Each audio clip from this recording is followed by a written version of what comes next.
Hello, everyone, and welcome to the Rolldown, the TFT esports podcast, where we talk about everything from the grassroots to the pro scene, from the couch to the crown. My name is CLE, and I'm joined once again by the EMEA mastermind, the knower of all things, Impetuous Panda. Hello, I'm Impetuous Panda, and Regionals Week 2. I'm too excited for this, CLE. Yeah, it has been a great weekend one, and now we're back for our week 2 episode. This is another edition of our partnership with the TFT esports team, a very special episode to bring you guys some regional coverage. And so this is in the Regionals broadcast countdown for week 2. So welcome, you are at Regionals. We are so excited to see who's going to go to the Tactician's crown. So today we're going to cover a bunch of things in this episode. The week 1 recap, all the things that happened, the format for week 2, the player buckets and player introduction for all the players you're going to see here compete, and then also a little bit of our predictions going forward for this competition. So Panda, you ready? I'm absolutely ready. It's been 1 week brewing, just waiting to go from weekend to weekend, and finally we are here. Well, let's talk about weekend 1 real quick. We had this graphic last week of a lot of players, a lot of hopefuls, and now we only have 20 advancing from that to join those 12 from the TFT Pro Circuit this set. We lost a lot of good names, Panda, but a lot of people were excited about as well. Yeah, it was a pretty gruesome weekend. I think most of the big surprises came on that very last day. I think most of the top names, especially the players trying to defend their spots that were playing from week 1, managed to make it to day 2 at the very least. But then it got really, really crazy. And let's just say next sets, Pro Circuit will be very, very different to this one. It sure will be, and we're going to talk about that list here in a second. But I want to talk a little bit about some of the trends we saw with specifically the ranked ladder players doing well across the tournament and qualifying and working their way in to the TFT Pro Circuit next set. One thing that I had drawn from this is like, hey, consistency on ladder does actually mean something. It means you can play this game at a high level, and the grind does pay off. I think it's always been one of the best metrics to really identify who some of the best players are across not just a patch, but the entire sets of TFT. You can do really well on a patch and make it through a cup and then find yourself in a different patch playing in regionals and not be as comfortable. But if you're doing well every single ladder snapshot to make it through ranked ladder, it means you have a very good understanding of the set no matter what reroll line or forecast line or mech line is strong on that patch. Well, we can talk a little bit about that as well, because we did see a B patch. But before we move on, let's talk about some of the journeys that happened. I know these numbers are a little small on your guys' screen, but it helps tell a story of what exactly happened, because each of these points represents a game in which a story has been told. So I want to start real quick just at the top, giving flowers to our players that did really well to make it into that top 8 cut. Specifically focusing on Tartaman, dropping 50 points over 8 games. He absolutely crushed it. Yeah, really insane performance coming from the planes as well. So I think he really understood the pressure he was under to perform at a good level. He's someone that's been to the top 16 attack round the last set as well. So he knows what it feels like to be at the very top. And now he had to climb from the very bottom to make it back. And he put in the work. An absolute, gorgeous 50 bomb in 8 games. Dalitsom as well, I think, really popped off from the ladder section. Also, a second Spanish player making it to regionals makes me happy. And HoroX as well. I think he's a name that really has been growing a lot and climbing a lot in his results the last 2 or 3 sets in EMEA. And it's good to see him in week 1 as well, or week 2 rather. Yeah, Yobadashi is one of the players that won one of these Tacticians Cups in EMEA as well, making it at 47 points, filling it out with a bunch of other players that you guys may know and love, including some of these players that we would put in the bucket of the comeback story, the players that are fighting for more DASIC, fighting through play-ins as well, made a great showing and now has some higher expectations going into the next week. But let's talk a little bit about some of that day 2 journey of the big comebacks. We talked a little bit in the format section last time about how the format would allow for big comebacks to happen because there was aggressive cuts to the top to people to advance, but not from the bottom. So people like Motive specifically, I want to call out looking at rounds 11 and 12, going first to get to 59 points and qualify through is absolutely insane. Yeah, the clutch factor, seeing more Turkish players making it to week two and potentially obviously into Pro Circuit as well is big news. You have a really big Turkish community in EMEA, obviously. Seeing maybe the king of the Turkish community, Ging, returning as well to competing at the tier one level makes me incredibly happy. Also, what Jungler and Og, some of the players that I think people were saying were robbed last set for not getting invited to tier one, they earned their spot back, and I'm really happy to see these legendary names competing as well. It feels really good to have this opportunity for the promotion relegation system, because for those that got promoted, it really does feel like they earned it. They fought for their spot in the regionals competition and now have fought through that week one to get to week two. And so there's no doubt of whether or not they have earned it here this set. No invites, none of that stuff's happening. It's just about the tournament results. Another person I want to call out that had just an incredibly clutch performance is the Italian stallion, Raiko Mastery himself. We called him out as a very volatile player that can go first or eighth depending on what the situation is. And in that last game to clutch it up, he went first when he needed to and was able to secure that 20th spot. And he celebrated by doing a headstand on his chair, which I think is not recommended by any doctors across the world, but I think embracing chaos is part of Raiko's personality, so it fits him. Yeah, Panda, though, I remember watching this as we were getting ready for America's show and looking at the cut that happened, and specifically below that 20 points and these last two games, and the names that were lost, that were cut from TPC next set. It was like, obviously we love all these players, and so all of them we want to see do well, but it was like heart-wrenching, man. You want to highlight some of these? Yeah, it was really, really difficult, especially for players who had a good start on day one, were in a comfortable position coming into day two, but then just could not make it work. I think the meta was not really favoring them. And they're legendary names. People like Salvi, for example, Sologasang as well, both players representing Mouse. We had Snooty Boo as well, who had triple second places to start things off, looked very, very hot in terms of the meta and his read, and then all of a sudden collapsed on day two. And Enzo and Jedusor especially had a really bad sets compared to the level he's been performing at the last 4 or 5 sets in EMEA. Made it back through play-ins, made it back through day one. You thought he was gonna do the complete climb like Tartman did, and in the end, just barely fell short by 2 points. So really, really tragic. It was a do or die weekend. It was difficult. Someone has to be cut, obviously, but I guarantee you these guys will most likely be dominating tier 2 next set. So if you're a tier 2 player like me, I am already shaking, and they will definitely be in contention and most probably climbing back up to tier 1 for set 17. Yeah, and obviously we become fans of people through the TPC and the tier 1 and all these things. So it's sad to say bye to them, but obviously that's what these tournaments are for. They had the chances to come back. They all played 12 games and have enough of a sample size and an opportunity to come back to say, yep, this tournament wasn't my tournament, wasn't able to quite get it done, and now we have to say bye to them for next set. But we get to roll out a new roster for the TPC that we're super excited about. So let's take a look at that. This is the Americas and EMEA rosters, but we're going to focus on that right side, the EMEA roster, the 12 that we knew had already qualified, but also the 20 that are joining them.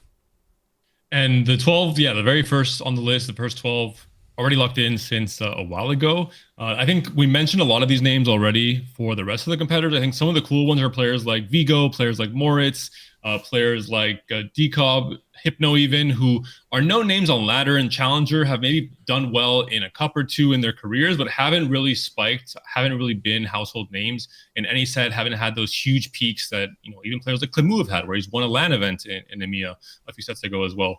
So it's cool to see them rising up to this challenge, and it's going to be really interesting to see how they adapt to playing in tier 1. It's a whole different beast. And if they can hang with the top pros, if they can survive the relegation next set, if they can, start making an elite name for themselves as well. Yeah, and one of the most interesting parts about the tier 1 circuit is the requirement to stream, right? Is some of these players, they don't have a big platform. They've just quietly grinded in the background, and now they're gonna have to stream for every TPC tournament and be able to put themselves out there and maybe even make that name for themselves through the TPC and secure Tactician's crown slots easier, already guaranteeing being in regionals next set. This is a big deal. This is what week one was for. There's two things we've talked about that people were playing for through the regional finals. One was for the TFT Pro Circuit set, and the second thing was for Tactician's crown slots. And that's what this weekend is all about. Let's take a look, though. This is the competitive roadmap that we've looked at a few times on this podcast because it's been a little confusing, but now it's a little simple because we only have a few things left. We are now at week 2. We have 32 players left. All of these players have qualified for the TFT Pro Circuit in set 16, and now their eyes are set on the Tactician's crown. We'll be sending 6 more of these players to the Tactician's crown, and it's going to be an absolute celebration when they make it because that has been everyone's goal. And because the field is the same for this week 2 of regionals and next set's Pro Circuit, it's already going to be an interesting preview, obviously in a completely different set, but a preview into what set 16 Pro Circuit might look like, who some of the favorites might be, how these newcomers can hang, and if they feel the pressure, if they feel all of a sudden that the lobby tempo or just the level of play is very different. So I'm really curious to see how this first tournament shakes out. Absolutely, me too. But let's see how the first tournament for this TPC next set will play out because the format is different than last week, but maybe not as aggressive, maybe a little bit more forgiving.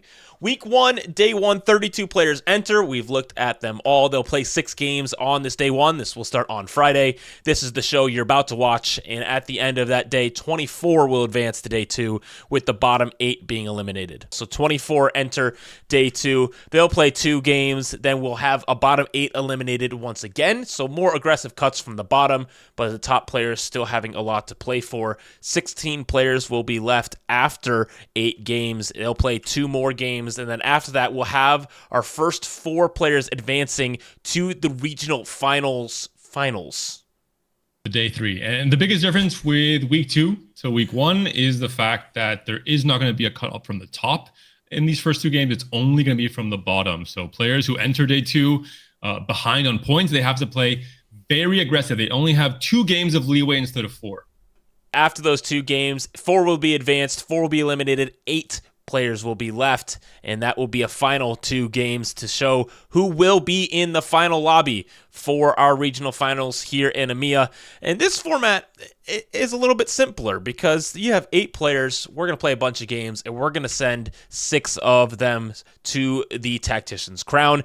8 players enter, 6 games happen, no shuffling, same lobby the whole time. Get to see some fun lobby meta shake up, and then afterwards 6 will advance to the Tactician's crown.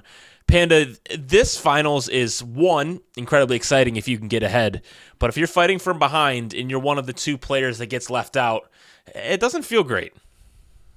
Yeah, it's going to be really hard. I think the micro meta, how it develops, and the complexion of the lobby itself, with what 8 players qualify and where their strengths are at in terms of, different comps, different game plans, is going to be really interesting. Obviously, it's for some players, this is the real stake. This is the real ambition of their set. The elite of the elites who expect to be at regionals week 2, who expect to make it to day 3, this is their real goal, making it to TAC crown. 3 players already have a ticket because they won the TPC event throughout this set, but a whole host of other tier 1, absolutely elite players who are, in some cases, used to making it to TAC crown. This is the point they're fighting for. So It's going to be really exciting to see what players end up making it to final lobby. Yeah, most of the tier 1 players who have been in it this set, this is their goal, right? Each of these TPC events sent 1 player to the Tactician's crown, and so they were fighting for that throughout the set. Now they get to fight for more slots, more tickets to the Tactician's crown at this regional finals. But let's take a quick look at the competition slots across the world. As we've mentioned, the TFT Pro Circuit winners, there's been 11 of them crowned that are going already to the Tactician's crown, but now there is 6 more to hand out for both Americas and EMEA throughout this tournament. It's going to be absolutely electric, but these players that have already qualified to the Tactician's crown through the TPC are still playing this weekend. Here they are. We see the players that have already qualified to the Tactician's crown from EMEA specifically. It is Travis, Lakoko, and Bensak who already have made it through and are now playing maybe just for some practice. Yeah, pretty elite list from EMEA specifically. Bensak made it for his first TAC crown last set, so making it back-to-back means he's just in really good form. His current form is definitely on his peak of his career. Lakoko, I think no introductions or words needed. He has been, alongside Double, I think, the GOAT of EMEA. At least in the modern history of TFT is definitely, I would say, very comparable to Double. And Travis making his debut in the attack round stage is going to be really exciting to see. He's won 3 LAN events, but never an online tournament until the TPC event, the first one, Battle Academia Cup. So excited he has his chance. He missed in set 9 by just a few positions. He was in final lobby, but as you mentioned, he was one of those players in 7th and 8th that didn't earn a spot. So the redemption is huge, and I think he definitely won't squander the opportunity. Yeah, and I think all of these players that have already qualified across the globe are looking to take advantage of their qualifying through the TPC and be able to make a statement there. They can enter this weekend knowing that they've already qualified and really just show up, play like themselves. Again, get some good practice in, especially at this format, prove that they are one of the best in the world, and then continue that at the Tactician's Crown stage. But Panda, let's talk a little bit about the players that are playing this weekend. We're going to do some more player buckets this week to help us understand where people are at entering this weekend, what we expect from them, and who you as viewers should be rooting for as underdogs, as favorites. You guys can follow along with us here, and might as well continue talking about some of our players that are on that victory lap, because they're not playing for too much. We haven't seen them perform on this patch. That's the big, or I guess it's a B patch now, so it might be a bit different anyway. But I'm curious to see if they have been keeping sharp with scrims and if they're on top form in terms of, putting in the reps across the last 2 patches, because we haven't had a tournament for these 3 players in a while now. So that's my only concern around these 3 players. I think they all deserve their spot at TACRON already, and I think they'll do big things. Maybe I think 1 or 2 might even make final lobby, just because how strong they've seen this set. But my biggest question mark is around their current form, if they've slacked off or if they're still, putting in the work these last few weeks. And I do think that for these players, they're not playing for Tactician's Crown slots, but the regional finals title is absolutely something that they all want. And it's something that's worth playing for. And so I am sure that they will all give it their best, and they want to stay prepared as much as possible for the Tactician's Crown. So not falling behind makes a lot of sense. But again, not too much more to share behind these guys, because they're having fun. They get to play a little bit more free. That's definitely the place that they want to be. But these next group of players are the players that I look at and say, all right, they can play free because they're really good at TFT, but these are the players that really are fighting for that slot, those slots to the Tactician's Crown, and if they don't make it, they're going to be disappointed.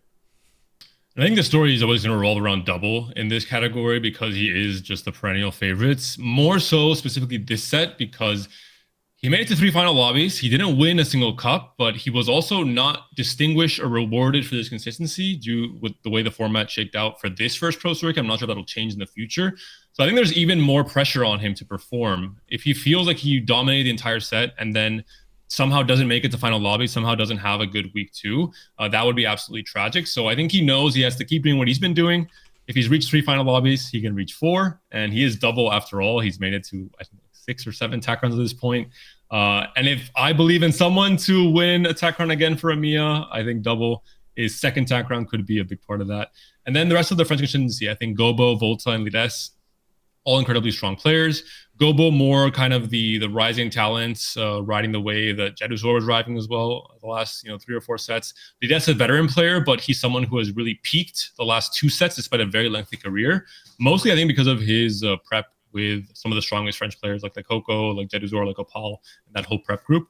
And Volta, doesn't matter what kind of sets he has. I'm not even going to analyze his stats or what he plays or how he plays, because if you write this guy off in regionals, you are always proven wrong. He makes final lobby every time. He's made Worlds 6 times. I mean, it's hard to not believe in this guy. And Kubik's top 5. This is the players last 5 sets, alongside Travis. I think one of the powerhouses from Poland as well. He had a good set this set, despite some failures last set with the ABC qualification and how the whole Navi team worked out. But he's very confident this set, so I have faith in him reaching final lobby as well. Each of these players are historical. Each of these players have made the Tactician's Crown before, so they know what it takes. They know what it takes to make it out. And then there's this other group of players, Panda, that we look at and we say, these guys are really good at TFT, and they're not quite the favorites, but on a good day, they absolutely can smurf and make a huge run. This is the biggest group of competitors that we have for EMEA because EMEA as a region is very deep as far as it comes to good TFT players that no matter what tournament they're at, they have high expectations for. So who on this list are you looking at and saying, I would not be surprised if they won the whole thing? I would go maybe with Experian. I think he's grown a lot the last 2 sets. Most of the players who are here, or a lot of the players that are here, are maybe in contender or not in favorites because they have a slight asterisk on their current performance, either because of a bad set this set or because it's their first set where they're popping off and we don't know if they'll be consistent for so long, like Revan, for example. But I think Experian, he's been to back-to-back tech rounds. He's really grown with that same prep group I mentioned before with Opal, Lides, Lekoko, Jeduzor. He has really grown mentally. He's made a huge comeback to make it through from play-ins in week 1 all the way through. I think he's just on top form, I would say, coming into this. And yeah, I vouch for him a lot now. Same with Tartman. I think both are a similar story. And then with Jungler and Og, I would really like to see them rise to the top of tier 1, not just making it to the pro circuit, but dominating it, because they've been in those positions before. When they first started growing as players and making a name for themselves in set 8, 9, 10, around then, they were so consistent. They were like every single cup, day 3, the top 10 on ladder the entire set. So when they're at their top form, their peak is, I think, comparable to any of the favorites that we saw on the last slide. So I definitely won't write them off. And then Zyko, he's a bit more volatile to some extent, but I think he's been really good this set as well. He had a very good set. I think the mix of tier 1 and tier 2 players from the previous set, obviously we have our new TPC locked in. These are players that have either proven to us that obviously they belong here in the tier 1 and are great players, or players from tier 1 that we say, hey, you guys are great players. You may have some ups and downs, but we can't count you out for sure. These are players that we would say bottom half of the competition this weekend would be disappointing, but a Tactician's crown appearance would be like, all right, yeah, we expected that you could do this. Yeah. And Clemu, I added him here because I think he's a beast on Katarina reroll. It's been one of his, not an OTP, but he's been very good on the comp, and I think it's going to be very strong this week too after the mech nerf. So I think Clemu will do some dirty things with Katarina, that's for sure. Having that comfort composition will be huge for so many of our players, and I think that this next group of players specifically are ones we look at and we say, man, if they got a comfort composition, if they were players that figured it out, have a good patch read, have a good string of games, they could really, really make some noise in this tournament. And here are the volatile tier of players. We had the same category last week. We saw some of them even make it through as the volatile category. And now here they are again, ready to make another run. And Raiko, I think he's always done poorly at regionals, despite his performance across the set or despite his peaks and cups, etc. So that's why I add him to volatile. I think he has what it takes to really hit a high peak as well, as he has shown already in some tournaments. And for Daysik, I think it's a similar thing. He had a really poor set up until this week 1. He dominated week 1. Not a lot of that, but some of that was off of being a very good mech player. With mech B patch, I'm not sure what his patch read and what his game plan will be. Daysik has made it to tech round before. I think he's a player who has showcased across a very long career, one of the longest in EMEA, that he can be very good, but he's not always good. It's sometimes a bit hit or miss, I would say, with his level of play. And then the rest of the players, I think they're missing some historical basis in terms of the performance. Players like Koinid, Volmendeth, Tomino have popped off recently in 1 or 2 sets to some extent, but I have to see what they can bring forward in a regionals event of this caliber with so much at stake. And Crescent, he's back after a long period, not really being in tier 1. He had a really good week 1, so I'm hoping the volatility here is on the positive side and he can actually have a good week 2 as well. And Dalasom, I won't curse him too much by putting him any higher than volatile, but he's a beast on ladder. He did really good in week 1. Finally had a good tournament showing.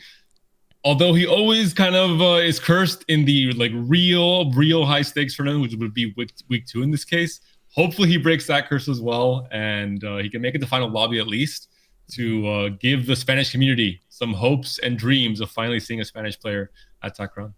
I mean, Dalisum showed up last week and did very, very well. Each of these players, if they make it to the Tactician's crown, these are ones that we say like, wow, I'm a little bit surprised that they have secured these spots. But again, we know that at their highest highs, that they can be some of the best in the world. Going into this weekend too, there's still that group of players that is just people that we would say are underdogs. Well, congratulations to them, first of all, to making the TPC this set. It is going to be awesome to learn more about you guys as players. But again, we just don't know too much. You don't have that much tournament experience. We just don't know what to expect. And so if you are a fan of underdogs, here's your players. These are the players that you want to say, I want to root for this guy, and I want to be on this train early before they blow up and become the next big thing. And a lot of this is not so much underdogs because of their level of play, but in many cases just because they haven't made it this far before, or they haven't tried as hard as this set before potentially. So we just don't have a read on how they perform under pressure, of how they perform, in a tier 1 tournament like this one. If their goal was just to make it to tier 1, or if they have real aspirations of making it to TAC round, how that translates to this week too as well. The one asterisk I will add here is Pepoglad. I think he's been a bit of a beast the last 2 or 3 sets. He's been constantly rising and becoming better and better, in my opinion, as a player. I don't think he's quite good enough just yet, or hasn't done enough to be in the contender bucket, but I think he's very, very close. I think doing well in this regionals, even if he doesn't make TAC round, I think would now start putting him into, hey, this is the name we're seeing more and more often in tier 1 doing well. He deserves to be a contender as well. Each of these players is writing their story right now. Right, they've had some good tournament experiences. They've had obviously a good week 1, and that's put them on the map. I think of somebody like Yobidashi, who's had a lot of success this set, but now we're trying to see if, hey, can we continue this at this high of level? You're now playing with the big dogs. You are in tier 1. Let's see what you got. And so this weekend is a great way for them to put their name on the map. So I'm excited to follow along on these journeys to see where they do end up. But Panda, let's wrap up our player bucket section by showing them all together. The victory lap, the favorites, the contenders, the volatile players, and our underdogs. I'm so excited to see all of these players this weekend. I'm super pumped to see level of play. I think everyone breathes some amount of relief of just being in Pro Circuit next set already. I think last week was a bit more stressful for some of these competitors for those reasons.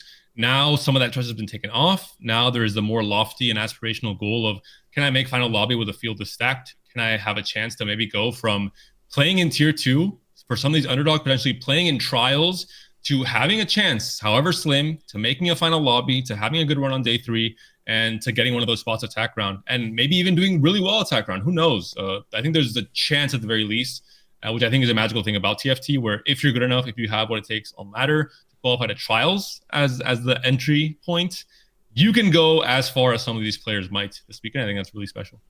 It sure is. That is the wonder of TFT esports, the whole couch to crown mentality, all of the opportunities that you can have to be just someone that no one knows to a competitor, maybe even competing at the Tactician's crown. It is a wonderful experience for us as commentators to be able to tell this story, and also as players to be able to have the opportunity. Let's go forward and make a little bit of our predictions for this weekend.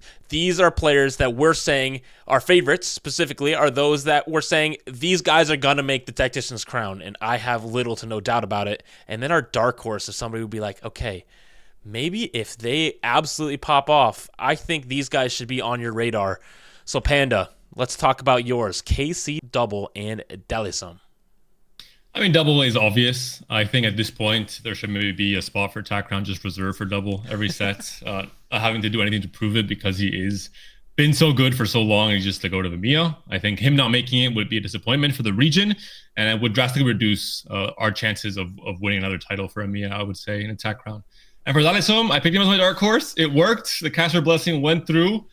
If it ain't broke, don't fix it. So Delisum, just do the same thing again. Pop off. If it has to be holding Tottenham's hand 1 and 2, then so be it. But I'm cheering for him yet again. I took the same mentality with my favorite. I picked Volta last week. I have no doubt that he can once again punch his ticket back to the Tactician's crown. He's already got 6. Why not 7? This is someone who shows up regardless of what our expectations are. And also, one player that players probably don't know, but is scaling quite well, is Vigo, who is just playing in a lot of tournaments throughout the grassroots scene, Northern Legends, working his way up through cups, and now has made it to TPC. And why not just make it all the way to the Tactician's crown? It would be a fantastic story. And on the week 1 broadcast interview, when everything ended, we interviewed Vigo, and he said his grandma watches all the tournaments that he plays in, and she's his biggest supporter. So I think just with that, that already makes him a dark horse in my books as well. W grandma. Dude, grandma buff is definitely real. Anyway, let's finish up with our competitive roadmap, the You Are Here graphic. We are at Regional Finals Week 2. This is the last step before the Tactician's Crown, which is coming up on November 14th to November 16th. So if you are watching this now, you are at Week 2 of the Regional Finals. It is going to be incredibly exciting to see who EMEA is sending as representatives to the Tactician's Crown, and then make sure you tune back in on November 14th to the 16th for the Tactician's Crown broadcast. But Panda, I know you're excited for this weekend. Anything you want to say before we send it into the broadcast? I'm just pumped as always. This is the climax of the competitive season. We're going to get, in theory, the most competitive patch, the best players all, competing for the regional title, and then obviously the world title, which I think is always just a lot of trash talk, a lot of pride, defending your region. Oh, we're better than Americas. We're better than EMEA. It's always the most exciting part of my job and of my, part of the community as a caster. So I'm just really pumped, and I can't wait for this entire month. The TFT postseason is absolutely electric. I love it so much. So much drama, so many fun stories are written throughout this. And so we're so excited to be able to share this story with you guys. If you enjoyed this podcast, this is the Rolldown. You can find us on YouTube or anywhere that you find your podcasts, and you'll be able to follow along throughout the set as we continue to cover all of the TFT esports action happening across the globe. But without further ado, it's time. The countdown is approaching 0. Let's get into it. The regional finals week 2 starts right now.